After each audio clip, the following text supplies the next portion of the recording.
जय हिंद साथियों। अगर जिस भाई को हाई जंप करने में तकलीफ हो रहा है वो लास्ट तक वीडियो देखे और एक्सरसाइज को फॉलो करिए। मात्र 5 दिन की एक्सरसाइज को फॉलो करेंगे, गारंटी के साथ आप लोग को ये हाई जंप होने लगेगा। देखिए, हाई जंप करते समय आप लोग 3 गलतियां करते हैं। पहला स्टेप नहीं बनता है, दूसरा स्पीड नहीं बनता है, और तीसरा रोलिंग नहीं होता है। आप लोग लास्ट तक वीडियो देखें, आप लोग को सब पता चल जाएगा कहाँ से क्या करना है। ठीक, देखिए पहले रोलिंग करना है, अब वो भी हाथ, देखिए गर्दन पर नहीं करना है, हम लोग को पीठ पर रोलिंग करना है। ठीक, देखिए पीठ पर एकदम आसानी से रोलिंग करना है, देखते रहिए आप लोग।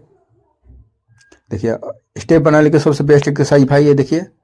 आप लोग भी अपने पर देखिए, आप लोग कहाँ जहाँ भी हो वहाँ से ट्राई कर सकते हो। हाँ, एक भाई गारंटी देता हूँ, एक आदमी साथ ट्रेनिंग दिया जाता है यहाँ पर फ्री में। जिसको भी बिहार पुलिस का फिजिकल या किसी भी चीज़ का फिजिकल की तैयारी करना था, आ सकते हो बसंतपुर होम ग्राउंड। देखिए, जंप करने के लिए सबसे बेस्ट एक्सरसाइज भाई आप लोग करिए। आप लोग बस 5 दिन तक एक्सरसाइज करिए, 5 दिन में आप लोग को पता चल जाएगा क्या है। ठीक, देखते रहिए आप लोग।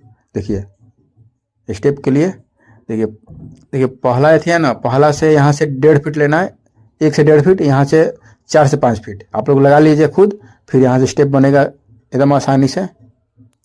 6 डेग लेना है, 3 डेग स्लो जाना है, 3 डेग स्पीड जाना है। देखिए, देखते रहिए आप लोग।